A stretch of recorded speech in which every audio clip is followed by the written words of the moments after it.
పై ప్రజలు సంతోషం వ్యక్తం చేస్తున్నారని బాపట్ల పార్లమెంటు సభ్యులు తెన్నేటి కృష్ణప్రసాద్ అన్నారు. వేమూరు నియోజకవర్గ పోతుమరులో బుధవారం నిర్వహించిన ఇది మంచి ప్రభుత్వం కార్యక్రమంలో ఆయన పాల్గొన్నారు. గ్రామంలో ఇంటింటికి తిరుగుతూ ప్రజల స్పందనను అడిగి తెలుసుకున్నారు. ప్రతి ఇంటిపైన ఇది మంచి ప్రభుత్వ స్టిక్కర్లు అంటించారు. ఈ సందర్భంగా ఆయన మాట్లాడుతూ సంక్షేమం అభివృద్ధి ఆశయంగా ముఖ్యమంత్రి నారా చంద్రబాబు నాయుడు పాలన చేస్తున్నారని తెలిపారు. విజయవాడ వరదల్లో తిరిగి ప్రజలకు అందుబాటులో ఉండి సేవలు అందించాలని అదే స్ఫూర్తిగా తీసుకుని అధికారులు, శాసనసభ్యులు మరియు పార్లమెంట్ సభ్యులు, మంత్రులు, ప్రజాప్రతినిధులు ప్రజలకు దగ్గరుండి ఎలాంటి ప్రాణ నష్టం జరగకుండా చూశారని వివరించారు.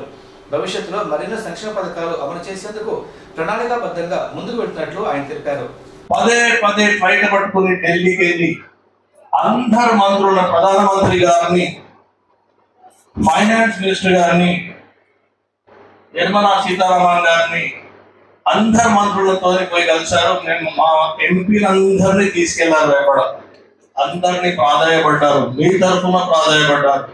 ఆంధ్రప్రదేశ్ రాష్ట్రానికి ఫండ్స్ ఇవ్వండి అని, ఆంధ్రప్రదేశ్ రాష్ట్రానికి నిధులు ఇవ్వండి అని పదే పదే పోయి ప్రతి మంత్రిని అక్కడ కలిసి, ఢిల్లీలో కలిసి సెంట్రల్ గవర్నమెంట్ ని ఆంధ్రప్రదేశ్ రాష్ట్రానికి మన కోసము, మన ప్రగతి కోసము, మన అభివృద్ధి కోసము మన ముఖ్యమంత్రి గారు పోయి అడిగారు.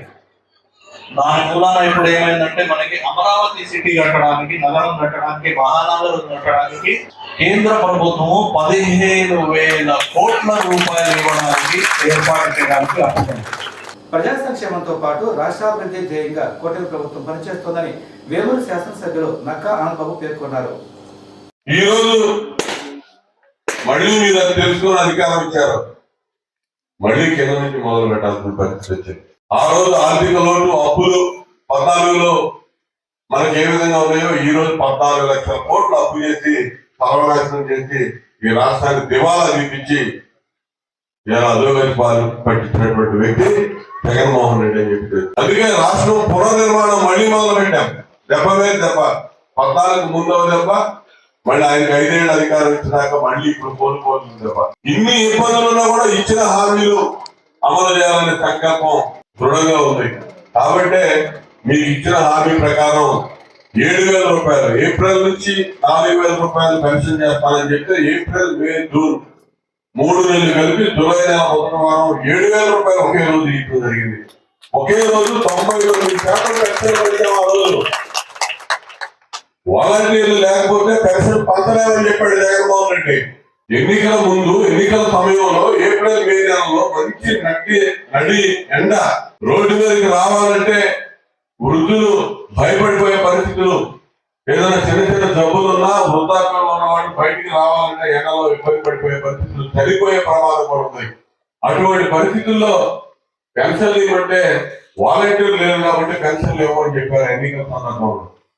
ఏ వాలంటీర్ లేకుండా జూలై నెలలో ఒకే రోజు 99% పెన్షన్లు ఇచ్చాం. అనారోగ్యంతో మృతి చెందిన పోలీసు జాగరం ఫ్యాక్సీకి పోలీసు లాంఛనాలతో అంత్యక్రియలు నిర్వహించినట్లు జిల్లా ఎస్పీ తుషార్ డ్యూటీ తెలిపారు. బాపట్ల జిల్లా పోలీసు భద్రతా విభాగంలో 2022 సంవత్సరం నుంచి విశేష సేవలు అందించిన పోలీసు ట్రాకర్ జాగరం ఫ్యాక్సీ అనారోగ్యంతో మృతి చెందడం బాధాకరమని అన్నారు. ఫ్యాక్సీ మృతి పట్ల జిల్లా ఎస్పీ తుషార్ డ్యూటీ సంతాపం వ్యక్తం చేశారు. బుధవారం డాగ్ కెన్నల్ భవనం వద్ద ఉంచిన ఫ్యాక్సీ పార్థివ దేహానికి ఎస్పీ పూలమాల వేసి ఘనంగా నివాళులర్పించారు. అనంతరం పోలీసు లాంఛనాలతో ఘనంగా అంత్యక్రియలు నిర్వహించారు. ఈ సందర్భంగా ఎస్పీ మాట్లాడుతూ జిల్లా పోలీస్ శాఖకు ట్రాకర్ విభాగంలో సుమారు 2 సంవత్సరాల పాటు ఎనలేని సేవలు అందించిన ఫ్యాక్సీ జాగం అనారోగ్యంతో మృతి చెందడం బాధాకరమని అన్నారు. ఫ్యాక్సీ జాగలాన్ని పోలీసు కుటుంబ సభ్యుల్లో ఒకరిగా భావించామని అన్నారు. అనేక కీలక సమయాల్లో నేరాలు ఛేదించడంలో చురుగ్గా సమర్థవంతంగా పనిచేసిందని అన్నారు. డాబర్మెన్ ఆడజాతికి చెందిన ఫ్యాక్సీ జాగరం 8 నెలల పాటు మంగళగిరి ఏపీఎస్పీ 6వ బెటాలియన్ నందు ట్రాకర్ విభాగంలో శిక్షణ పొందిందని చెప్పారు.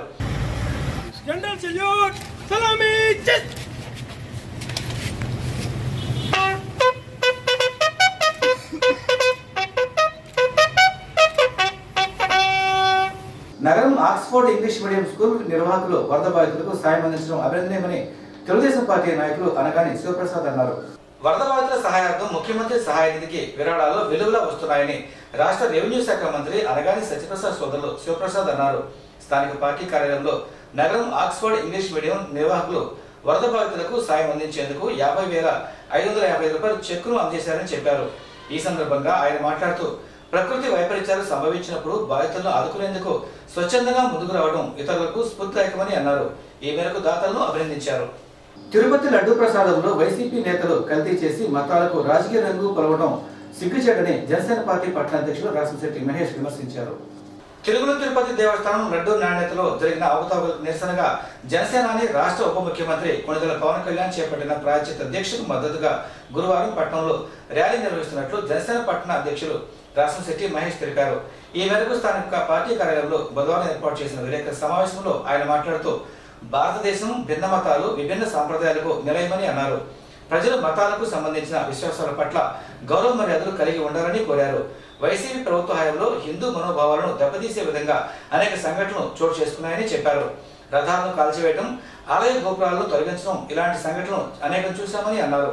ప్రస్తుతం తిరుమలలో శ్రీ ఏడుకొండల స్వామి వారికి పరమ పవిత్రమైన లడ్డూ ప్రసాదాల్లో జంతువుల కొవ్వులను కలిపి హిందూ మనోభావాలను దెబ్బతీశారని అన్నారు. ఇలాంటి సంఘటనలు జనసేన పార్టీ తరఫున ఖండిస్తున్నట్లు చెప్పారు.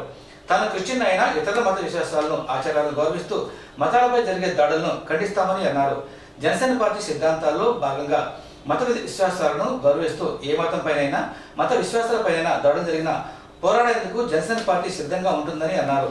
ఉప ముఖ్యమంత్రి పవన్ కళ్యాణ్ చేపట్టిన దీక్షకు మద్దతుగా గురువారం పట్టణంలోని గడిచిన వారం రోజులుగా ఆంధ్ర రాష్ట్ర పరిస్థితులు ఒకసారి మనం గమనిస్తే వైసీపీ ప్రభుత్వ హయాంలో తిరుమల తిరుపతి దేవస్థానంలో ఉండే పవిత్రమైనటువంటి లడ్డూ ప్రసాదం విషయమై ఆ లడ్డూలో కల్తీ నెయ్యి కలుపుతున్నారు, పశువులకు సంబంధించినటువంటి కొవ్వు కలుపుతున్నారు అనేటువంటి ఉదంతాన్ని గౌరవనీయులు రాష్ట్ర ముఖ్యమంత్రి వర్యులు శ్రీ నారా చంద్రబాబు నాయుడు గారు మాట్లాడటం మనం అందరం విన్నాం. దాంట్లో వాస్తవం లేకపోతే